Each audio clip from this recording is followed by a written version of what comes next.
అందరికీ హాయ్ అండి. Welcome to Prithvi tarot. అందరూ ఎలా ఉన్నారు? మీరందరూ బాగుండాలి, యూనివర్స్ మిమ్మల్ని బ్లెస్ చేయాలని కోరుకుంటున్నాను. ఈరోజు మన టాపిక్ వచ్చి మీ పర్సన్లో ఏదైనా మార్పు వస్తుందా అంటే ప్రజెంట్ మీ దూరం తర్వాత, మీ బ్రేకప్ తర్వాత ఏదైనా మార్పు వస్తుందా అంటే నిన్న మనం తీసిన రీడింగ్లో రీయూనియన్ జరుగుతుంది అని వచ్చింది. అంటే మార్పు వస్తుందా, ఏం మార్పు వస్తుంది, వచ్చి ఉంటే ఇలాంటి మార్పు అది. ఇది ఎవరెవరికి ఎలా రిజనేట్ అయితే అలా తీసుకోండి. అంటే డిఫరెంట్ టాపిక్స్తో రీడింగ్స్ వస్తాయి కనుక ఎవరెవరికి ఎంతవరకు రిజనేట్ అవుతుందో వాళ్ళు మాత్రమే తీసుకోండి. కానీ వాళ్ళు ఇంకొక వీడియో మీద అనుకోండి. ఎందుకంటే ఇది జనరల్ రీడింగ్ కనుక అందరికీ 100% రిజనేట్ కాకపోవచ్చు. అయిన వాళ్ళు మాత్రం అది మీ రీడింగే. ఇది పర్సనల్ రీడింగ్ కనుక చెప్తున్నాను. నిన్న తీసిన దాంట్లో రీయూనియన్ తప్పకుండా జరుగుతుంది, మీ పర్సన్ వస్తారు అని వచ్చింది. ఈరోజు నేను తీయాలనుకున్న రీడింగ్ ఏంటి అని అంటే ఏదైనా మార్పు వచ్చిందా అంటే రీయూనియన్ కోసమే, మంచి కోసమే ఏదైనా మార్పు వచ్చిందా మీ పర్సన్లో. నిన్నటిది కొంతమందికి రిజనేట్ అయి ఉంటుంది, ఈరోజు రీడింగ్ కొంతమందికి రిజనేట్ అయి ఉంటుంది. అలా తీసుకోండి. రిజనేట్ అవ్వలేదని చెప్పి బాధపడకండి. ఇది జనరల్ రీడింగ్ కదండి, అందరికీ రిజనేట్ అవ్వదు. అయిన వాళ్ళు హ్యాపీ, కానీ వాళ్ళకి ఇంకొక రీడింగ్. ఈరోజు రీడింగ్ మాత్రం మీ పర్సన్లో ఏదైనా మార్పు వచ్చిందా అంటే తను మాట్లాడుతున్న మాటల్లో కానీ, తన చేతల్లో కానీ, తన బిహేవియర్లో కానీ మంచి మార్పు అనేది వచ్చిందా, లేదు ఆ చెడు మార్పే అలాగే ప్రభావితమై ఉందా తన పైన అనే దానిపైన ఈరోజు రీడింగ్ తీయాలనుకుంటున్నానండి. ప్లీజ్ చెప్పండి యూనివర్స్, మా వీవర్స్ యొక్క పర్సన్స్లో ఏదైనా మార్పు వచ్చిందా అంటే మా వీవర్స్కి సంబంధించి ఏదైనా మార్పు వచ్చిందా, వస్తే ఆ మార్పు ఎలాంటిది. ప్లీజ్ యాక్యురేట్ రీడింగ్ ఇవ్వండి, పాజిటివ్ రీడింగ్ ఇవ్వండి. మా వీవర్స్ యొక్క పర్సన్స్లో ఏదైనా మార్పు వచ్చిందా, వస్తే ఎలాంటి మార్పు అది. ప్లీజ్ యాక్యురేట్ రీడింగ్ ఇవ్వండి, పాజిటివ్ రీడింగ్ ఇవ్వండి. గ్రాటిట్యూడ్.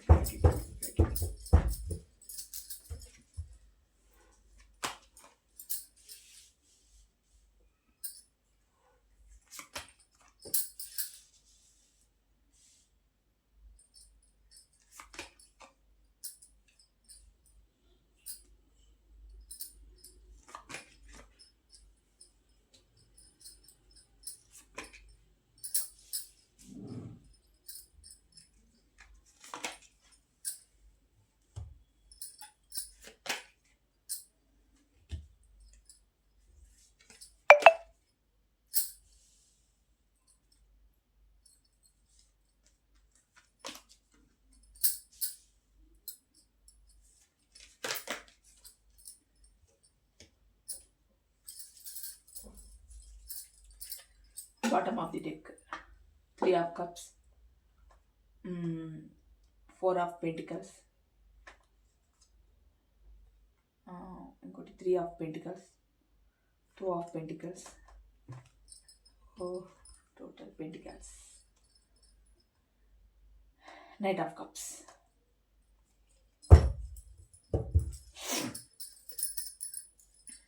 ఓకే అండి,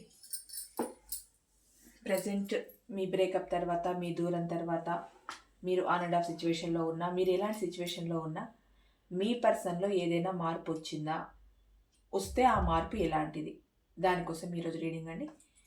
ఫస్ట్ ఆఫ్ ఆల్ ఏంటంటే మీ పర్సన్లో మార్పు వచ్చిందనంటే ఇక్కడ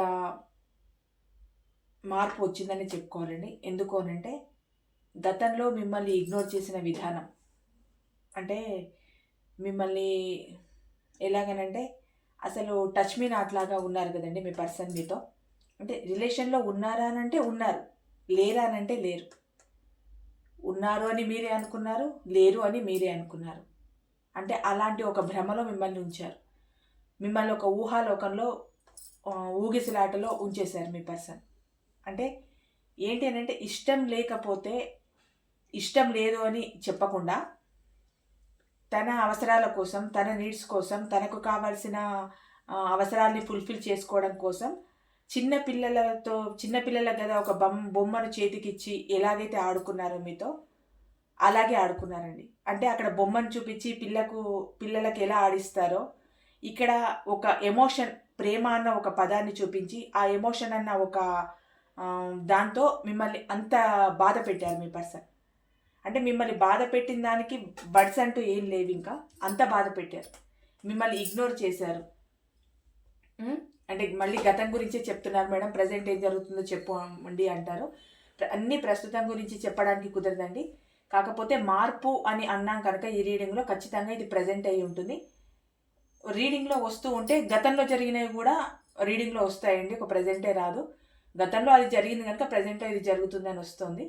ఎప్పుడు ప్రజెంట్లోనే ఉండాలి అని అంటే గతం తాలూకు సంబంధంతోనే ప్రస్తుతం నడుస్తూ ఉంటుంది కనుక అది అటు చెప్పాల్సి వస్తుంది, ఇటు చెప్పాల్సి వస్తుంది. అందుకే చెప్తున్నాను, గతంలో మిమ్మల్ని చిన్నపిల్లల కదా బొమ్మలు ఇచ్చి ఎలాగైతే ఆడుకున్నారో, ఎలాగైతే బుజ్జగిస్తారో, బుజ్జగించడం విషయం పక్కన పెట్టండి, అది ఒక తల్లి పాత్ర తండ్రి పాత్ర కనుక వాళ్ళు బుజ్జగించి కనీసం వాళ్ళ కడుపు నింపడానికైనా వాళ్ళ తాపత్రయం కోసం ఒక బొమ్మను కొనిచ్చి అదే ఒక విలువైన వస్తువుగా చెప్పి కనీసం వాళ్ళ కడుపు నింపుతారు. కానీ మీ పర్సన్ మీకు ఓన్లీ ఎమోషన్స్తో, ఒక ఎమోషన్ అనే ఒక ప్రేమ అన్న ఒక పదాన్ని అట్లా ఎర్రలాగా వేసి మీకు ఎమోషన్తో మిమ్మల్ని ఆడుకున్నారు. అంటే ఆ రిలేషన్లో నుంచి మిమ్మల్ని బయటికి రానివ్వలేదు, ఈ రిలేషన్ లేదు అని చెప్పలేదు, ఉంది అని చెప్పలేదు. మిమ్మల్ని ఊగిసలాటలో అలా ఒక త్రిశంకు స్వర్గంలో ఉంచినట్టు ఉంచారు. చెప్పుకోవడానికి అది స్వర్గమే, కానీ అటు నరకము కాదు ఇటు స్వర్గము కాదు అన్నట్టు త్రిశంకు స్వర్గంలో ఉంచారు. అయితే ఏదో ఒకలాగా ఉండాలి కదా, వదిలేసి వెళ్ళిపోతే నరకంలాగా అనుకొని ఏడుస్తూ కొన్ని రోజులు ఉండి వదిలేసైనా వెళ్ళిపోతారు, మానేసుకుంటారు, మర్చిపోతారు. కష్టమైన పోనీ స్వర్గంలాగా చూపిస్తూ ఉన్నారనంటే హ్యాపీగా మీ పర్సన్తో హ్యాపీగా ఉండొచ్చు. అటు స్వర్గము కాక ఇటు నరకము కాక త్రిశంకు స్వర్గం అంటే ఆన్ అండ్ ఆఫ్ సిచ్యువేషన్. అలా మిమ్మల్ని ఎన్నో రకాలుగా బాధ పెట్టి మిమ్మల్ని ఇగ్నోర్ చేసి ఫోన్ కాల్ కానీ మెసేజ్ కానీ పట్టించుకోకుండా, మీరు మెసేజ్ చేసినా పట్టించుకోకుండా, మీరు ఎంతో ఏడుస్తూ మెసేజెస్ చేసినా కూడా ఆ మెసేజ్ని చూసి కూడా చూడనట్టు. నాకు తెలిసి ఇప్పుడు ప్రజెంట్ మీరు మీ దూరం తర్వాత కూడా కనీసం మీ పర్సన్కి మీరు ఉన్నారా అన్న విషయం కూడా మీ పర్సన్ గుర్తులేదండి. మార్పు వచ్చిందనంటే ఇది మంచి మార్పు అంటే మంచి మార్పు వస్తూ ఉంటే చెప్పుకోవచ్చు. ప్రజెంట్ తీసిన వరకు మాత్రం గతం తాలూకు గురించి చెప్తున్నాం కదా కనుక ఈ మార్పు అంత మంచిది కాదు, అంత చెడుది కాదు. మార్పు వచ్చింది, కానీ ఎలాంటి మార్పు వచ్చింది అని అంటే గతంలో మిమ్మల్ని ఇగ్నోర్ చేయడం, మిమ్మల్ని దూరం పెట్టడం, మీ విషయంలో ఒక చాలా మీరు విసిగెత్తిపోయేటట్టు ప్రవర్తించడం, ఇవన్నీ చేశారు కనుక ఇప్పుడు రిగ్రెట్గా ఫీల్ అవుతున్నారు మీ పర్సన్. అంటే తన ముందుకు ఎలాంటి ఒక ఆఫర్స్ వచ్చినా కూడా తీసుకోవడానికి సిద్ధంగా లేరు. మార్పు వచ్చింది అంటే గతంలో థర్డ్ పార్టీ ఉన్నారా, వేరే కెరియర్ కోసమా, అంటే ఎలాంటి అవకాశాలైనా తనకు రావచ్చు. యూనివర్స్ వాళ్ళకు ఒక అవకాశాన్ని ఇస్తూ ఉన్నా కూడా వాళ్ళ లైఫ్కు వాళ్ళు మాత్రం దాన్ని స్వీకరించలేకపోతున్నారు. ఎందుకు స్వీకరించలేకపోతున్నారు అని అంటే ఇక్కడ రిగ్రెట్ అనే ఒక ఫీల్ ఉంది కనుక అక్కడ దేవుడే ఒక అవకాశాన్ని ఇచ్చినా కూడా తీసుకోలేకపోతున్నారు. అంటే మనిషికి పశ్చాత్తాపం ఎలా ఉంటుందో చూడండి, చేసిన తప్పులు చేస్తారు, పశ్చాత్తాపం వచ్చేసరికి దేవుడు ఒక దారి చూపిస్తూ ఉన్నా దాని ద్వారా పోలేరు. ఎందుకంటే ఇక్కడ చేసిన పాపం, ఇక్కడ పశ్చాత్తాపం ఆ మనిషిని మళ్ళీ ముందుకు వెళ్ళనివ్వదు. అదే ఇప్పుడు మీ పర్సన్ ఫేస్ చేస్తున్నారు. మీ పర్సన్లో వచ్చిన మార్పు ఏంటి అని అంటే ఎటువంటి అవకాశం, పెద్ద పెద్ద అవకాశాలు వచ్చినా కూడా దేవుడే నీకు ఒక అవకాశాన్ని ఇస్తాను అంటున్నా కూడా స్వీకరించలేని దుస్థితిలో ఉన్నారు మీ పర్సన్. అలాంటి మార్పులో ఉన్నారు. ఎందుకంటే గతంలో చేసినవి అలాంటి పనులు కనుక ఒక మనిషిని అనిశ్చితంగా బాధ పెట్టడం అసలు అది ఎవరికీ మంచిది కాదు. ఒకటి ఏంటి అని అంటే ఆడవాళ్ళ కన్నీరు మగవాళ్ళకు మంచిది కాదంటారు, అలాగే మగవాళ్ళ కన్నీరు కూడా ఆడవాళ్ళకు మంచిది కాదు. ఎందుకంటే నీతి నిజాయితీతో ఉండి ఒకే పర్సన్ అని అనుకొని, ఇది ఎలాంటి రిలేషన్కైనానండి చెప్తున్నాను, వాళ్ళే ప్రపంచమై ఉన్నప్పుడు నువ్వు నా లైఫ్ కాదు, అసలు నీతో నాకు అవసరమే లేదు, నేను రిలేషన్లోనే లేను, నాకు ఇది వద్దు అని ఇన్ని సంవత్సరాల తర్వాత చెప్పడం అది కరెక్ట్ కాదు. మీ పర్సన్ చేసిన తప్పేంటి అని అంటే తనకి ఇష్టం లేకపోతే స్టార్టింగ్లోనే చెప్పుంటే మీరు ఇక్కడి వరకు వచ్చేవాళ్ళు కాదు. కాకపోతే తన అవసరాలు తీర్చుకోవడానికి చెప్పాను కదా స్టార్టింగ్లోనే, పిల్లలకు బొమ్మ ఇచ్చి మభ్యపెట్టినట్టు మీకు ప్రేమ అన్న ఒక వర్డ్ని అట్లా యూజ్ చేసి, ఎమోషన్ అన్న ఒక తాడుతో మిమ్మల్ని కట్టేసి మిమ్మల్ని అలా యూజ్ చేసుకున్నారు. అంటే మీరు పడి ఉంటారు. ఇంకా ఎవరైనా ప్రాక్టికల్గా ఒక మనిషిని ప్రాక్టికల్గా కొట్టాలి, వాళ్ళని ఎదుర్కోవాలి అని అంటే ఎవరి వల్ల అవ్వదండి. అది చాలా వరకు సాధ్యమయ్యే పని కూడా కాదు. ఎవరినైనా దెబ్బ కొట్టాలి అని అంటే ఎమోషనల్గానే కొట్టాలి. అందులో ఈ ప్రేమ అన్న పదాన్ని ఎక్కువ యూజ్ చేస్తారు. ఇది మంచికైనానంటే నిజంగా ప్రేమించి తరతరాలుగా చాలా హ్యాపీగా ఎంతో అన్యోన్యంగా ఉన్నవాళ్ళు ఎంతోమంది ఉన్నారు. కానీ కొందరికి ఏంటి అని అంటే ఈ ప్రేమ అన్న పదం ఒక ఆట వస్తువు. అంటే ఎదుటి మనిషిని ఎమోషన్స్ని, ఫీలింగ్స్ని ఎలా లాక్కోవాలి, వాళ్ళని మన వైపు ఎలా తిప్పుకోవాలి, వాళ్ళు మనకి ఎలా దాసోహం కావాలి, ఎలా అవుతారు? ప్రేమ అన్న ఒక మాయ, దాంట్లో పడేస్తారు. వాళ్ళ ఎమోషన్స్తో ఆడుకుంటారు, వాళ్ళ ఫీలింగ్స్తో ఆడుకుంటారు. వాళ్ళు లేకుండా వీళ్ళు లేరు అన్న ఒక ఊహా చిత్రాన్ని వాళ్ళకి చూపించేస్తారు. ఆ ఊహా చిత్రమే అదే నిజమైన చిత్రమని వీళ్ళు జీవిస్తూ ఉంటారు. చివరికి ఎవరి బతుకులు దుర్భరం అవుతాయనంటే ఎక్కువ ప్రేమ చూపించి, ఎక్కువ ప్రేమనిచ్చి, ఎక్కువ కేరింగ్ చూపించి ఆ పర్సనే మీ జీవితం అనుకున్న మీలాంటి వాళ్ళ జీవితాలు దుర్భరం అవుతాయి. ఇదంతా నేను ఎందుకు చెప్తున్నానంటే మీ పర్సన్ ఒక అవకాశాన్ని వచ్చినా కూడా తీసుకోలేకపోతున్నానంటే గతంలో జరిగిన వాటి గురించి రిగ్రెట్గా ఫీల్ అవ్వడం ఇక్కడ జరుగుతూ ఉంది. తనలో వచ్చిన మార్పు ఏంటి అని అంటే ఎలాంటి అవకాశాన్ని కూడా స్వీకరించలేకపోతున్నారు. అంటే ఒక రకంగా నిస్సహాయ స్థితిలో ఉన్నారు మీ పర్సన్. అలాంటి మార్పు ఒకటి మీ పర్సన్లో మొదలైంది. పశ్చాత్తాపంతో కూడిన మార్పు ఒకటి ప్రారంభమైంది మీ పర్సన్ విషయంలో. ఇక్కడ ఏంటి అని అంటే ఒక ఆఫర్ ఇవ్వాలనుకుంటున్నారు మీకు. అంటే తనలో వచ్చిన మార్పుని చెప్తున్నాను కదండి, మీకు ఒక ఆఫర్ ఇవ్వాలనుకుంటున్నారు. ఏం ఆఫర్ ఇస్తారు అంటే అంతా జరిగిపోయిన తర్వాత మీ దగ్గరకు వచ్చి సారీ చెప్పి, అపాలజీ చెప్పి, మీరే కావాలి అని చెప్పి ప్రజెంట్ తనలో వచ్చిన మార్పుకు మీ దగ్గర చూపించుకోవడానికి. ఎలా చూపించుకోవాలి? ఒక ఆఫర్ ద్వారా చూపించుకోవాలి.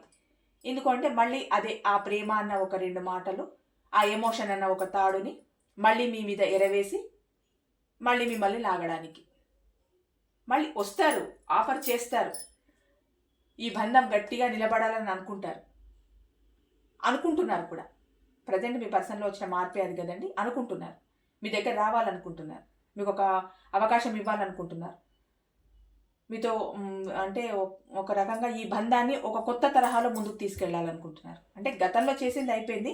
ప్రస్తుతం మీ పర్సన్లో వచ్చిన మార్పు ఏంటి అని అంటే ఇది. మీకు ఒక ఆఫర్ చేయాలనుకుంటున్నారు. ఆ ఆఫర్ చేయడానికి టైం కోసం ఎదురు చూస్తున్నారు. అంటే మీ పర్సన్కి ఒకటి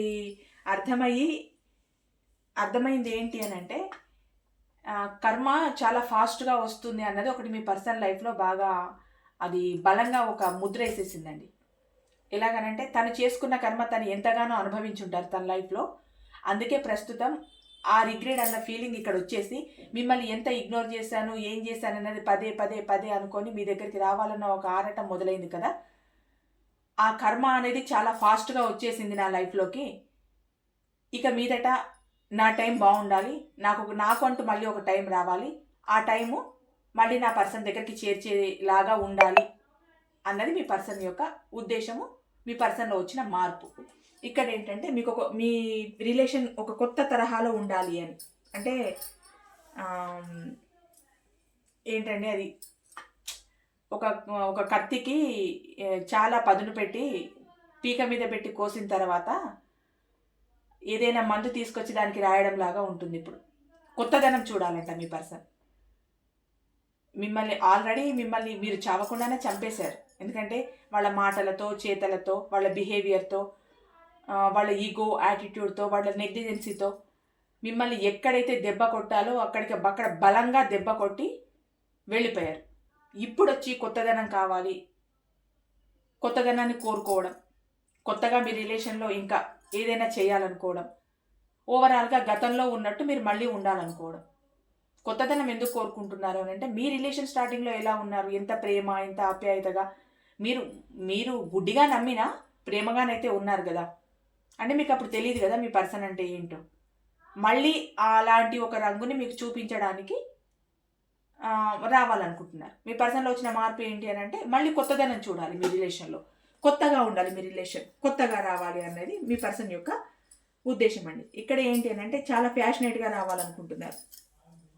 అంటే ఇక్కడ మీరు అందం చూడట్లేదు, ఆర్భాటము చూడట్లేదు, డిగ్నిటీ చూడట్లేదు, రాయాలిటీ చూడట్లేదు. మీకు కావాల్సింది ఏంటి? కాస్త ప్రేమ, 4 మంచి మాటలు, నేనున్నాను అన్న ఒక చిన్న భరోసా. అంతకు మించి ప్రేమలో కోరుకునేది ఏమి ఉండదండి. అది నిజమైన నీతితో కూడిన ప్రేమ అయితే ఇంతకు మించి ఆ ప్రేమలో ఏది కోరుకోరు. ఇంకా నా పర్సన్ హ్యాపీగా ఉండాలి, నా పర్సన్ ఇంకా ఎత్తుకు ఎదగాలి, వాళ్ళు ఎంతో ఎత్తులో ఎదుగుతూ ఉంటే చూడాలి. అలా చూసి సంతోషపడే వాళ్ళు చాలామంది ఉంటారండి. ఇప్పుడు మీకు బ్రేకప్ అయి మీరు దూరమైనా, ఒక్క నిమిషం, మీకు బ్రేకప్ అయి మీరు దూరమైనా కూడా మీ మనసులో ఇంకా ఎలాంటి కోరిక ఉంది అంటే, నా పర్సన్ ఇంకా ఇంకా కొంచెం పై స్థాయికి వెళ్ళాలి, ఇంకా అందరికంటే ముందు ఉండాలి, ఇంకా హయ్యెస్ట్ పొజిషన్లో ఉండాలి, అందరినీ శాసించే విధంగా ఉండాలి, వాళ్ళంత గొప్పగా ఉంటే మీరు చూసి మురిసిపోవాలి. అలాంటిది ఒకటి మీ మనసులో ఉంది. కానీ మీ మనసులో ఎలాంటి కోరికలున్నా ఎదుటి వ్యక్తి జెన్యూన్ కానప్పుడు మీరు ఎన్ని రకాలు అనుకున్నా, మీరు ఎంత సాక్రిఫైజెస్ చేసినా, వాళ్ళకు ఎవరెస్ట్ శిఖరంలో నిలబడి ఉన్నా మిమ్మల్ని ఒక గడ్డిపోసలాగే చూస్తారు. మీరు వాళ్ళని ఎంతో ఎత్తుకు ఎదగాలని మీరు అనుకొని వాళ్ళని ఎంతో ఎత్తులో ఉంచడానికి మీ ప్రయత్నాలు సఫలీకృతం అయినా కూడా వాళ్ళు పైనెక్కిన తర్వాత చూసేది కింద మిమ్మల్ని ఒక గడ్డిపోచలాగే చూస్తారు. కింది నుంచి నేను పైకి ఎక్కడానికి ఆ గడ్డిపోచే కారణం అని అనుకోరు. కానీ పైకెక్కిన తర్వాత వాళ్ళకి ఏం కనిపిస్తుంది అంటే మీరు అనే ఒక గడ్డిపోచ కనిపిస్తుంది. అంటే పైకి ఎదిగే కొద్దీ వాళ్ళకి ఎలా కనిపిస్తున్నారు మీరు అనంటే ఒక వేస్ట్, ఒక చిన్న గడ్డి పొరకలాగా కనిపించారు. అంటే మీరు చేసే సాక్రిఫైజెస్ అన్నీ చేశారు.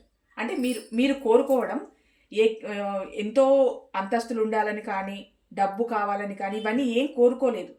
మీరు మీ పర్సన్ నుంచి కోరుకుంది ప్రేమ, ఆప్యాయత, 4 మంచి మాటలు, అందరికన్నా ఒక మెట్టు పైన ఉండాలి మీ పర్సన్ అనే కోరుకున్నారు. కానీ ఇంత ప్యాషనెట్గా రావాలని మీరేం కోరుకోలేదు, అది చెప్తున్నారు. కానీ మీ పర్సన్ ఏంటి అని అంటే, మీ పర్సన్లో వచ్చిన మార్పు ఏంటి అని అంటే ప్యాషనెట్గా మీ దగ్గరికి రావాలి.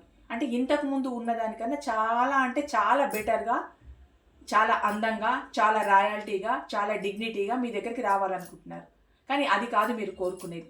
స్వచ్ఛమైన ప్రేమతో, నువ్వు ఉంటే చాలు అన్న 2 మాటలతో మీ పర్సన్ రావాలని మీరు కోరుకుంటున్నారు. ఇప్పుడే కాదు, ఎప్పుడూ అదే కోరుకుంటారు మీరు. కానీ మీ పర్సన్ ఏంటి అని అంటే, ఇన్ని రోజుల దూరం తర్వాత నేను చాలా ఫ్యాషనేట్గా వెళ్ళాలి నా పర్సన్ దగ్గరికి అన్న ఆలోచన మీ పర్సన్ది. ఇక్కడ ఏంటి అని అంటే లాంగ్ టర్మ్ రిలేషన్ కోరుకుంటున్నారు మీ పర్సన్. అంటే ఇదంతా మీ పర్సన్లో వచ్చిన మార్పేనండి. ప్రజెంట్ మీ పర్సన్లో వచ్చిన మార్పు ఇది. ఇక్కడ ఏంటంటే మీ పర్సన్ లాంగ్ టర్మ్ రిలేషన్ కోరుకుంటున్నారు మీతో. ఎలాగనంటే ఇప్పుడు అంత ఆన్ అండ్ ఆఫ్ సిచ్యువేషన్లో ఉండి చాలా దూరం అయిపోయి మీరు ఒక దగ్గర వాళ్ళు ఒక దగ్గర అంటే సంబంధమే లేకుండా ఉన్నారు కదండి.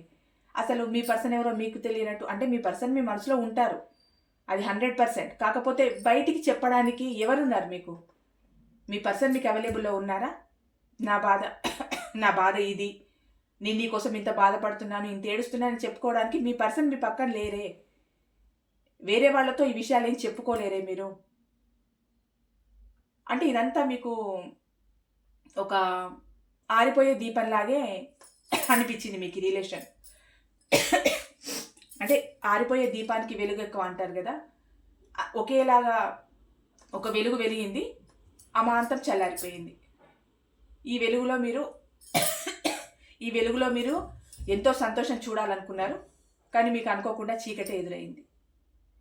ఇప్పుడు ఏంటి మీ పర్సన్ అని అంటే లాంగ్ టర్మ్ రిలేషన్ కోరుకుంటున్నారు. అంటే ఇదంతా మీకు షార్ట్ టర్మ్లో జరిగిపోయింది కదా, రావడం, మీతో ఉండడం, మీతో ఫీలింగ్స్ని షేర్ చేసుకోవడం, నువ్వే నా ప్రాణం అన్నట్టు ఉండడం, అమాంతం మిమ్మల్ని కాదు అని పక్కకు నెట్టేసి వెళ్ళిపోవడం, అలా అంత షార్ట్ టర్మ్లో జరిగింది కనుక ఇప్పుడు ఏంటి అని అంటే మీతో లాంగ్ టర్మ్ రిలేషన్ కోరుకుంటున్నారు మీ పర్సన్. మీతో లైఫ్ లాంగ్ ఉండాలనుకుంటున్నారు. వాళ్ళలో వచ్చిన మార్పుల్లో పెద్ద మార్పు ఇదేనండి. ఏంటి అని అంటే మీతో లాంగ్ టర్మ్ రిలేషన్ కోరుకుంటున్నారు. మరి తనకి ఎందుకు గుణపాఠమైందో, ఎలా గుణపాఠమైందో, ఎక్కడ ఆ గుణపాఠానికి వాళ్ళు శ్రీకారం చుట్టారో, ఎవరి వల్ల గుణపాఠమైందో తెలియదు, కానీ మీ పర్సన్కి మాత్రం మీ దగ్గర రావాలి, మీ దగ్గర ఉండాలి, మీ దగ్గరికి ఫ్యాషనేట్గా రావాలి, మీ రిలేషన్లో ఒక కొత్తదనం చూడాలి, ఆ కొత్తదనం కూడా చాలా ఫ్యాషనేట్గా ఉండాలి, లాంగ్ టర్మ్ రిలేషన్ ఉండాలి అన్న ఒక మార్పు మీ పర్సన్లో కలిగింది. ఇక్కడ ఇంకోటి ఏంటి అని అంటే తనకి మీకు చేసిన హార్ట్ బ్రేక్ తనకు చాలా గుర్తొస్తుంది. అంటే ఒక చిన్న కుక్క పిల్లకే తెలియకుండా ఏదైనా మన వల్ల ఒక దెబ్బ తగిలితే ఎంతో అనిపిస్తుంది. అదే చిన్న కుక్క పిల్ల కదా, ఒక దెబ్బ తగిలిందే మన వల్ల, అరే అది ఎంత ఆరాటపడుతుంది, దానికి ఎంత బాధ అనిపిస్తుందో, ఎంత పెయిన్గా ఉందో అని మనకు తోచిన ఇదేదో చేస్తూ ఉంటాం. ఇంత పసుపు పెట్టడమా, లేకపోతే డిటాల్ పెట్టడమా, ఒక ఆయింట్మెంట్ పెట్టడమా, ఓ పట్టీ కట్టడమా, ఏదో ఒకటి చిన్నది మనకు తోచిన. అది ఏంటి అని అంటే ఒక మానవత్వం. ఆ మానవత్వంతో చిన్నగా ఆ తగిలిన దెబ్బకు, మన వల్ల తగిలిన దెబ్బకు ఏదో మనకు తోచినంత చేస్తూ ఉంటాం. కానీ ఇక్కడ మీ పర్సన్ ఏంటి అని అంటే అంత హార్ట్ బ్రేక్ చేయడం అంటే ఏదో మనిషిని చంపేసి ఇది చేయడం కాదండి. ఇంకా అలా మనిషిని చంపినా కూడా అది పెద్ద అనిపించదు. కానీ ఇక్కడ ఏంటి అని అంటే మనసునే చంపేశారు. ఈ మనసుని చంపేయడం వల్ల మీరేంటి అని అంటే మీరు బతుకున్న శవంలాగే ఉన్నారు. ఇలా అంటున్నానని అనుకోకండి. నిజంగా ఇలా ఈ బాధని మీరు అందరూ ఫేస్ చేసి ఉంటారు. నేను మాటలు అంటున్నానని మీకు ఏదైనా అనిపిస్తే సారీ, కానీ మీరందరూ ఇలాంటి సిచ్యువేషన్లోనే ఉన్నారు. అందుకే నాకు కూడా రీడింగ్లో ఇలాంటి మాటలే వస్తున్నాయి. నేను ఏదైనా ఎక్స్ట్రా మాట్లాడుంటే సారీ. కాకపోతే మీ బాధని నా బాధ అనుకున్నాను కనుక నా నోటి నుంచి అలా మాటలు వస్తున్నాయి. మీకు చేసిన హార్ట్ బ్రేక్ మాత్రం తనకు గుర్తొస్తుంది. అంటే మీరు అనుభవించిన హార్ట్ బ్రేక్ అంత చిన్నది కాదు కదా. 100 కత్తులు వచ్చి గుండెల మీద పొడిస్తే ఎలా ఉంటుందో అంత పెయిన్ అనుభవిస్తున్నారు మీరు. అలాంటి ఒక సిచ్యువేషన్లో ఉన్నారు. అలాంటి పెయిన్ ఇచ్చానని మీ పర్సన్కి అర్థమైంది కనుక ఇప్పుడు ఆలోచిస్తున్నారు. ఇంత పెయిన్ ఇచ్చాను నా పర్సన్కి, ఇంత హార్ట్ బ్రేక్ చేశాను నేను. అంటే మామూలుగా మనిషి జీవితంలోకి రావడం, ఏదో ఉన్నన్ని నాళ్ళు ఉండడం, వెళ్ళిపోవడం, ఇంతే. మాటలతో చెప్పుకుంటే ఇంతే. కానీ అది అనుభవించే మనుషులకు ఉంటుంది చూడండి, అది అనంతం. సహజంగా ఎవరికైనా మీరు చెప్పుకున్నా ఏంటి ఆ పర్సన్ వచ్చారు, నీకు సెట్ అవ్వలేదు, వెళ్ళిపోయారు, అంతే. ఏముంది ఇందులో? నీకు సెట్ కాని మనిషి నీ నుంచి వెళ్ళిపోయారు, అంతే. ఏముంది అని చాలా సహజంగా అంటారు తెలియని వాళ్ళు, మీరు ఎవరితోనైనా చెప్పుకుంటే. కానీ అందులో ఆ ప్రాసెస్లో మీరు అనుభవించిన ఈ బాధ, మీరు అనుభవించిన ఈ పెయిన్, మీరుంటున్న ప్రజెంట్ సిచ్యువేషను, మీరు ఎదుర్కొంటున్న అవమానాలు, మీ ఫ్యామిలీకి మీరు కాకుండా పోవడం, సొసైటీలో మీకంటూ ఒక గుర్తింపు లేకపోవడం, కెరియర్ని దూరం చేసుకోవడం, జీవితాన్ని దుర్భరం చేసుకోవడం, ఇంకొకరిని మీ జీవితంలోకి ఆహ్వానించడానికి మీకంత ధైర్యం లేకపోవడం, ఇదంతా అనంతం. ఈ బాధను చూసే వాళ్ళకి కనిపించదు, అనుభవించే వాళ్ళకు మాత్రమే కనిపిస్తుంది. ఈవెన్ ఇంత బాధ మీ పర్సన్ కూడా అర్థం కాదు. ఎందుకంటే ఇక్కడ బాధపడేది మీరు కదా, మీ పర్సన్కి అర్థం కాదు. ఇప్పుడు మాత్రం మిమ్మల్ని ఎంత హార్ట్ బ్రేక్ చేశారో అది మాత్రం మీ పర్సన్ తలుచుకుంటున్నారు, దాని గురించి కూడా ఆలోచిస్తున్నారు. మీ బాధను అర్థం చేసుకోవడం కూడా మీ పర్సన్లో వచ్చిన ఒక మార్పేనండి. ఎందుకంటే ఒకప్పుడు మీరు హాస్పిటల్లో ఉన్నా, నాకు ఈ ప్రాబ్లం ఉంది అన్నా, లేదు నేను ఈ సిచ్యువేషన్లో ఉన్నానన్నా, ఏది పట్టించుకొని మీ పర్సన్ చిన్నగా ఒక్క పిసరు మీ మనసు బాధపడుతోందా, వాళ్ళ మనసుని నేను బాధ పెట్టానా అన్న ఒక చిన్న 1% వచ్చింది చూడండి, అది కూడా మీ పర్సన్లో వచ్చిన మార్పే. అంటే బండరాయిలాగా ఉన్న వాళ్ళకి చిన్నగా ఎక్కడో కదలిక, చిన్నగా ఎక్కడో మార్పు. మీరు పడుతున్న 100% బాధలో 0.0, 0.1 అంతలోనే అర్థమవుతుంది. అంటే పెట్టానా ఇంత బాధ, నేను ఇంత హార్ట్ బ్రేక్ చేశానా నా పర్సన్కి అని అనుకుంటున్నారు. అది కూడా మీ పర్సన్లో వచ్చిన ఒక మార్పు. ఇక్కడ ఏంటి అని అంటే మీ రిలేషన్ ఇంత బాధ పెట్టి మిమ్మల్ని ఇంత స్ట్రెయిన్కు గురి చేసి మీ జీవితం ఎటు కాకుండా చేసినందుకు ఈ రిలేషన్ డెత్ అయిపోయిందని అనుకున్నారండి పాస్ట్లో మీ పర్సన్. అసలు ఇంకా ఈ రిలేషన్ లేదు, మొత్తం అయిపోయింది. ఎందుకంటే నేను చూపించిన టార్చర్ మామూలు టార్చర్ కాదు కదా. నేను నా పర్సన్ అంత టార్చర్ పెట్టాను కదా, మాటలతో, చేతలతో, అంటే ఇంకా కత్తులు లేకుండానే రక్తాన్ని చూశాను నేను. అంత టార్చర్ పెట్టాను, అంత గొప్ప మనిషిని నేను. ఇంకా ఈ రిలేషన్ ఇంకెందుకు ఉంటుంది అనుకున్నారు. కానీ ఇది రిబర్త్ చేసుకోవాలని ప్రజెంట్ అనుకుంటున్నారు. తనలో వచ్చిన మార్పుకి నిదర్శనం ఇది కూడా ఒకటి. ఏంటి అని అంటే రిబర్త్ చేసుకోవాలి ఈ రిలేషన్ని. ఎందుకు చేసుకోవాలి అంటే చిన్నగా ఒక రిగ్రెడ్ అనేది మీ పర్సన్ మనసులో రేగెత్తింది కనుక ఇవన్నీ జరుగుతూ ఉన్నాయి. ఆ రిగ్రెట్ అనేది లేకపోతే ఇదంతా జరగదు. రిగ్రెట్ ఫీల్ అయినా కూడా మళ్ళీ రిలేషన్ కోరుకుంటారా మేడం అని అంటే, అది వచ్చిన తర్వాత వాళ్ళ వాళ్ళ స్వభావం బట్టి వాళ్ళు మీతో మాట్లాడే విధానం బట్టి ఉంటుందండి. రిలేషన్ని మళ్ళీ కోరుకుంటారంటే కొందరు సహజంగా వచ్చేసి సారీ, మన లైఫ్లో ఇలా జరిగిపోయింది, నా వల్ల నువ్వు చాలా పెయిన్కు గురయ్యావు, సారీ ఏమనుకోకు, ఇంకా నీ లైఫ్ నీది నా లైఫ్ నాది అని 2 మాటలు చెప్పి వెళ్ళిపోయే వాళ్ళు కూడా ఉంటారు. కొందరు ఏంటి అని అంటే చేసిన తప్పుకి ఆ పశ్చాత్తాపంతో నా వల్ల కదా నా పర్సన్ ఇంత బాధపడ్డారు, నా వల్ల కదా ఇంత పెయిన్ఫుల్ సిచ్యువేషన్ వచ్చింది, ఎందుకు ఇదంతా, నేను ఒక్కరిని ఉంటే నా పర్సన్కి హ్యాపీ కదా, నేనే లేకపోతే తన జీవితంలో ఎన్ని ఉన్నా వేస్టే కదా, అందుకే నేనే ఉండిపోతాను, ఈ రిలేషన్ ఏదో నేనే రిబర్త్ చేస్తాను అని కొందరు అనుకుంటున్నారు. అలాంటి ఒక మార్పే ఇక్కడ వచ్చిందండి. మీ పర్సన్ ఈ రిలేషన్ని రిబర్త్ చేయాలి అన్న ఒక ఆలోచన మీ పర్సన్లో వచ్చింది. ఇక్కడ ఏంటి అని అంటే మిమ్మల్ని ఒక ఎంప్రెస్ లాగానే అనుకుంటున్నారు. ఈ ఎంప్రెస్ లాగా అనుకోవడం అప్పుడు అనుకున్నారు, ఇప్పుడు అనుకుంటున్నారండి. ఎందుకు అనంటే నిన్న చెప్పుకున్నట్టు కొందరు అందానికి దాసోహం అయిపోతారు, కొందరు వ్యక్తిత్వానికి దాసోహం అయిపోతారు, కొందరు మాట్లాడే ఆ చమత్కారమైన మాటలకే దాసోహం అయిపోతారు, కొందరు ఇతరులకు హెల్ప్ చేయడం చూసి దాసోహం అయిపోతారు. అలా మీ పర్సన్ ఏంటి అని అంటే మీరు గతంలో నీడీ పీపుల్స్కి మీరు ఎంతో హెల్ప్ చేసి ఉంటారు. ఒక నీడీ పీపుల్స్ కనే కాదండి, మీ చేయి చాలా పెద్దది. అంటే హెల్ప్ అడిగిన వాళ్ళకి నేను హెల్ప్ చేయను అన్న మాట మీ నోటి నుంచి ఎప్పుడు వచ్చి ఉండదు. మీకు తోచినంత వాళ్ళు 1000 రూపాయలు అడిగారు, మీ దగ్గర 500 ఉన్నాయి. సరే, మీ ప్రాబ్లంకి ఇప్పుడు ఇవి సరిపోవు, కాకపోతే నా వంతు సహాయంగా నేను చేస్తున్నాను, నా దగ్గర ఇంతే ఉంది, నేను ఇంతవరకు మీకు హెల్ప్ చేయగలను అని మీ దగ్గర లేకున్నా కూడా మీరు అరేంజ్ చేసైనా వేరే వాళ్లకు హెల్ప్ చేయడం మీ పర్సన్ ఎన్నోసార్లు గమనించుంటారు. ఎవరో ఎందుకు మీ పర్సన్కే మీరు చేసుండరా? వాళ్ళ ఫ్యామిలీ ప్రాబ్లమ్స్లో ఉన్నా, వాళ్ళ పేరెంట్సే ప్రాబ్లమ్స్లో ఉన్నా, తన కెరియర్కి సంబంధించి అయినా, తన చేతిలో ఎట్ ది టైం మనీ చేతిలో లేకున్నా, వేరే ప్రాబ్లమ్స్లో ఉన్నా మీరు ఎన్నిసార్లు మీ పర్సన్కి మీరు హెల్ప్ చేయలేదు? అందుకు మీ పర్సన్ ఏమనుకుంటున్నారనంటే గతంలో అయినా ఇప్పుడైనా మీ పర్సన్ దృష్టిలో మీరు ఎంప్రెస్ అంటే ఒక విశాల హృదయం ఉన్న వ్యక్తిగానే మిమ్మల్ని పరిగణిస్తున్నారు. మరి అంత ఉన్న తర్వాత ఎందుకు మాకు హార్ట్ బ్రేక్ చేసి వెళ్ళిపోయారు అని అంటే ఇది మీ వ్యక్తిత్వం, అది వాళ్ళ వ్యక్తిత్వం. వాళ్ళ వ్యక్తిత్వం అలాంటిది, మీ వ్యక్తిత్వం ఇలాంటిది. అందుకే మీరెప్పుడు బ్రాండ్ అంబాసిడరే. మీలో వేరే చలనం అంటూ ఉండదు. అంటే పక్కదారులు చూసే అంత ఇది మీకు ఉండదు. వాళ్ళకి ఏంటి అని అంటే వాళ్ళ వ్యక్తిత్వం అలాంటిది కనుక ఎప్పుడెప్పుడు పక్కన దారులు చూద్దామా, పక్కన ఇంకెవరు కనిపిస్తారు, ఇంకెవరితో మాట్లాడదాము, ఇంకెవరితో రిలేషన్లోకి వెళ్దాము, కొత్తదనాన్ని చూసుకుంటూ ఉంటారు.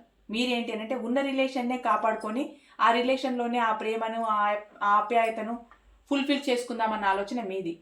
కానీ మీ పర్సన్ ఏంటి అని అంటే కొత్తదనం వెతుక్కోవడం. అంటే మీ వ్యక్తిత్వం ఇలా ఉంటుంది, వాళ్ళ వ్యక్తిత్వం అలా ఉంది అని చెప్తున్నానండి.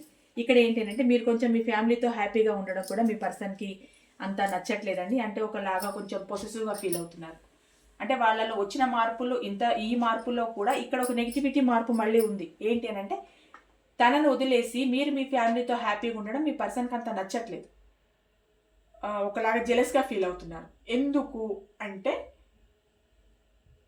మీకు బాధ మిగిల్చి వెళ్ళిపోవాలనుకున్నారు కదా మీ పర్సన్. మీరు ఎప్పుడు ఏడుస్తూనే చూడాలనుకున్నారు కదా. ఆ ఏడుపులో మీరు ఎలా ప్రశాంతంగా ఉంటారు? వేరే వాళ్ళతో మీరు హ్యాపీగా ఉండకూడదు కదా. అది కదా మీ పర్సన్ కోరుకుంది. వాళ్ళు మాత్రం థర్డ్ పార్టీతో ఫుల్ ఎంజాయ్ చేయొచ్చు. సినిమాలని, షికార్లని, ట్రిప్పులని, మీటింగ్లని, ఆ ఫెస్టివల్ మీటింగ్ అని, ఈ ఫెస్టివల్ మీటింగ్ అని వాళ్ళు థర్డ్ పార్టీతో ఇష్టం ఉన్నట్టు ఎంజాయ్ చేయొచ్చు. మీరు మాత్రం మీకెవరూ లేరు మీ లైఫ్లో, కానీ మీరు ఫ్యామిలీతో ఎంజాయ్ చేస్తూ, ఎంజాయ్ అంటే ఏముంటుందండి నా మొహం, మీరు ఎంజాయ్ చేసేది ఏముండదు. 24/7 మీ పర్సన్ గురించి ఆలోచిస్తుంటారు. లేదు పేరెంట్స్ బాధపడతారనైనా, ఇంట్లో వాళ్ళు బాధపడతారైనా కాస్త సమయం వాళ్ళతో నవ్వుతూ గడిపినా కూడా మీ పర్సన్కి నచ్చట్లేదు. అంటే మీ నవ్వు వాళ్ళు ఉన్నప్పుడే ఉండాలి, వాళ్ళు వెళ్ళిపోయినప్పుడు మీ నవ్వు వెళ్ళిపోవాలి. వాళ్ళతోనే అన్నీ ఉండాలి, వేరే వాళ్ళకి ఇంకా ఉండకూడదు అన్నమాట. అలా ఫీల్ అవుతున్నారు మీ పర్సన్. ఇక్కడ ఏంటి అని అంటే మిమ్మల్ని ఆన్ అండ్ ఆఫ్ సిచ్యువేషన్లో పెట్టింది. గతంలో మిమ్మల్ని ఆన్ అండ్ ఆఫ్ సిచ్యువేషన్లో పెట్టారు కదా, దాని గురించి కూడా ఆలోచిస్తున్నారు. ఎందుకు ఇలా జరిగింది, ఎందుకు ఇంత ఆన్ అండ్ ఆఫ్ సిచ్యువేషన్లో పెట్టాను, అలా పెట్టకపోయి ఉంటే ఈరోజు ఇంత జరిగేది కాదు కదా అని ఆలోచిస్తున్నారు. ఇక్కడ 3 ఆఫ్ పెంటికల్ ఇంకొకటి మీ మీ పర్సన్ మీ గురించి ప్రజెంట్ సిచ్యువేషన్లో ఇతరులతో మాట్లాడుతున్నారండి. అంటే అది మీ చుట్టాలే అయ్యి ఉండొచ్చు, మీ కొలీగ్సే అయ్యి ఉండొచ్చు. అంటే మీరు వాళ్ళు ఒకే ఆఫీస్లో పనిచేస్తున్నారు, లేకపోతే వాళ్ళు మీ పర్సన్ ఇంతకుముందు మీ ఇంటికి వచ్చేపోయే వాళ్ళే అయినా, లేదు ఒకే వర్క్ ప్లేస్లో పనిచేస్తున్నా, మేబీ మీకు దగ్గరలో ఉన్న ఎలాంటి సిచ్యువేషన్లో ఉన్నా కూడా మీకు సంబంధించిన వాళ్ళతో చర్చలు జరుపుతున్నారండి. మీ పర్సన్ మాట్లాడుతూ ఉన్నారు. అంటే థర్డ్ పర్సన్తోనంటే వాళ్లకు మీకు ఉన్న మ్యూచువల్ వాళ్ళైనా అయి ఉండాలి, లేదు మీకు సంబంధం లేకుండా మీ గురించి తెలుసుకోవడానికి ఇది పెద్ద వర్డే అయి ఉండొచ్చు, కానీ ఒక డిటెక్టివ్ లాగా, అంటే ఎప్పుడు మీరు ఏం చేస్తున్నారు అని తెలుసుకోవడం వాళ్ళకి అత్యవసరం కదా. అంటే వాళ్ళకులో వచ్చిన మార్పులో ఇది ఒక క్యూరియాసిటీ అనమాట. మీరు ఏం చేస్తున్నారు, మీరు ఎలా ఉన్నారు, మీ లైఫ్ ఎలా ఉంది, మీ జీవిత గమనం ఎలా ఉంది, మీరు ఎవరితో క్లోజ్గా ఉంటున్నారు, ఎవరితో మాట్లాడుతున్నారు, మీ ఇంట్లో ఏమైనా అకేషన్స్ జరుగుతున్నాయా, అది మీకు సంబంధించి జరుగుతున్నాయా అని ఇలాంటివి తెలుసుకోవడం కోసం థర్డ్ పార్టీతో ఎక్కువ చర్చలు జరుపుతున్నారండి మీ పర్సన్. ఇక్కడ ఏంటి అని అంటే మీ రిలేషన్లో ఒక స్థిరత్వం లేదు. ఆ స్థిరత్వం లేకపోవడం వల్లే, అంటే ఒక స్టెబిలిటీ లేదు మీ రిలేషన్లో. ఆ స్టెబిలిటీ లేకపోవడం వల్లే మీకు బ్రేకప్ వరకు వచ్చింది. మీరు దూరం అవడానికి కారణం కూడా అదేంది. స్థిరత్వం అంటే ఏంటి అని అంటే ఈక్వల్ గివ్ అండ్ టేక్ అండి, ఇంకేముంటుంది. వాళ్ళు మీరు ఎంత ప్రేమనిస్తున్నారో కనీసం వాళ్ళు చూపించలేకపోయినా నేనున్నాను అని ఒక భరోసా మీకు ఇచ్చుంటే అది మీకు ఒక పర్మనెంట్గా అనిపించేది. కానీ మీకేంటి అని అంటే అసలు ఎప్పుడు ఉన్నారా లేదా, ఆన్ అండ్ ఆఫ్ సిచ్యువేషన్లో ఉన్నారా లేదా అన్నట్టు ఉండేసరికి మీకు కూడా ఏం అర్థం కాలేదు. అంటే ఒక స్థిరత్వం లేదు, ఎప్పుడు చంచలత్వమే. ఈరోజే గొడవ పడతారు, రేపే మాట్లాడుకుంటారు, రేపే గొడవ పడతారు, ఎల్లుండే మాట్లాడుకుంటారు. ఇలా అయ్యేసరికి కూడా మీ పర్సన్కి ఏమైందంటే చాలా టేక్ ఇట్ ఈజీ అయిపోయింది. మీరు కూడా స్టార్టింగ్లోనే మీ పర్సన్ మిమ్మల్ని ఇబ్బంది పెడుతున్నారు అని గమనించినప్పుడు ఒక వార్నింగ్ ఇచ్చి, ఇలా చేస్తే నేను నీ లైఫ్లో ఉండను అని మీరు గట్టిగా ఉండి ఉంటే కనుక ఈరోజు పరిస్థితి ఇలా వచ్చుండేది కాదు. మీరేంటి అని అంటే వాడు చేసిన ప్రతి తప్పుని క్షమిస్తూ క్షమిస్తూ క్షమిస్తూ వచ్చి వచ్చి వచ్చి చివరికి వచ్చేసరికి బ్రేకప్ అయిపోయి మీరు బాధపడే స్థితికి వచ్చేసింది. ఎప్పుడు ఒక మనిషి ఒకసారి తప్పు చేశారు, 2 సార్లు తప్పు చేశారు అని అంటే క్షమించవచ్చు. 3వసారి తప్పు చేస్తున్నారనంటే అది తెలియక కాదు, తెలిసి కావాలని చేయడం. ఇక్కడ ఏంటి అని అంటే మీ పర్సన్ తెలిసి కావాలనే చేశారు, మిమ్మల్ని బాధ పెట్టాలనే చేశారు. ఎన్నోసార్లు జరుగుంటాయి మీ మధ్యలో గొడవలు. అప్పుడైనా మీరు కొంచెం నాలెడ్జ్ ఉపయోగించి తెలుసుకోవాల్సింది కదా. మారుతారు నా పర్సన్ అంటూ ఇక్కడ వరకు తీసుకొచ్చుకున్నారు. అంటే స్థిరత్వం లేదు అనడానికి రీజన్ చెప్తున్నారు. ఆ స్థిరత్వం లేకపోవడం వల్ల కూడా మీకు బ్రేకప్ జరిగింది. ఇప్పుడు ఏంటి అంటే సెలబ్రేషన్ చేసుకోవాలనుకుంటున్నారు మీ లైఫ్లోకి వచ్చి. అంటే తన మార్పు ఎలా ఉంది చూడండి. గతం గురించి ఆలోచిస్తున్నారు, ప్రజెంట్ గురించి ఆలోచిస్తున్నారు. ప్రజెంట్ మీ లైఫ్లోకి రావాలనుకుంటున్నారు. నా కర్మ బాగాలేదు, అప్పుడు అలా జరిగిపోయింది, ఇప్పుడు నా టైం బాగుండాలి, నేను ఒక కొత్త తరం నా లైఫ్లో చూడాలి, నా రిలేషన్లో చూడాలి, చాలా ప్యాషనెట్గా నేను మళ్ళీ ఈ రిలేషన్ని స్టార్ట్ చేయాలి, తనకు చేసిన హార్ట్ బ్రేక్ ఇంతలా ఉంది కనుక మళ్ళీ నేను తన లైఫ్లోకి వెళ్ళాలి, ఒక సెలబ్రేషన్ చేసుకోవాలి అనుకుంటున్నారు. మీ దగ్గరికి రావాలనుకుంటున్నారు మీ పర్సన్. అంటే ఓవరాల్గా మీ పర్సన్లో వచ్చిన ప్రస్తుత మార్పు ఏంటి అని అంటే గతంలో తను చేసిన తప్పులకి చాలా రిగ్రెట్గా ఫీల్ అవుతున్నారండి. మిమ్మల్ని ఆన్ అండ్ ఆఫ్ సిచ్యువేషన్లో ఉంచడం కానీ, మిమ్మల్ని దూరం పెట్టడం కానీ, ఇగ్నోర్ చేయడం కానీ, వాటన్నిటి గురించి ఆలోచిస్తున్నారు. ఏ ఆఫర్ని తీసుకోలేకపోతున్నారు. ఆఫర్ని తీసుకోవడానికి కూడా ఒక అర్హత ఉండాలి కదండి. ఇప్పుడు మిమ్మల్ని ఇంత బాధ పెట్టి వెళ్ళిపోయిన తర్వాత ఇంకొకరికి ఆఫర్ ఇచ్చి వాళ్ళ లైఫ్లోకి ఆహ్వానిస్తే, అది థర్డ్ పార్టీ కానివ్వండి, ఎవరైనా కానివ్వండి, వచ్చిన తర్వాత ఎక్కడో అక్కడ రిగ్రెట్ ఫీల్ ఉంటుంది కదా. గతంలో నా పర్సన్తో ఇలా ఉన్నాను, తనకు నేను అన్యాయం చేశాను అన్న ఫీలింగ్ అయితే ఉంటుంది కదా. మనిషి మీతో ఉన్నా లేకున్నా ఫీలింగ్ అయితే ఉంటుంది కదా. ఆ ఫీలింగే ఇప్పుడు వచ్చింది.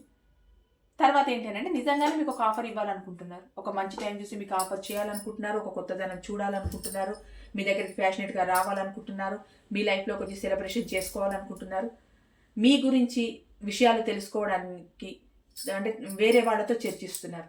అంటే గ్రూప్ డిస్కషన్స్ లాగా ఉంటాయి కదండి, ఫ్రెండ్స్తో అలా మాట్లాడుకుంటున్నారు. ఇలా జరిగింది గతంలో, నేను ఇప్పుడు ఇలా అనుకుంటున్నాను, నాలో ఈ మార్పు వచ్చింది, నేను వెళ్ళాలనుకుంటున్నాను, రీయూనియన్ చేయాలనుకుంటున్నాను, నా పర్సన్తో మళ్ళీ ఉండాలనుకుంటున్నాను, ఇలా డిస్కషన్స్ అనమాట వేరే వాళ్ళతో.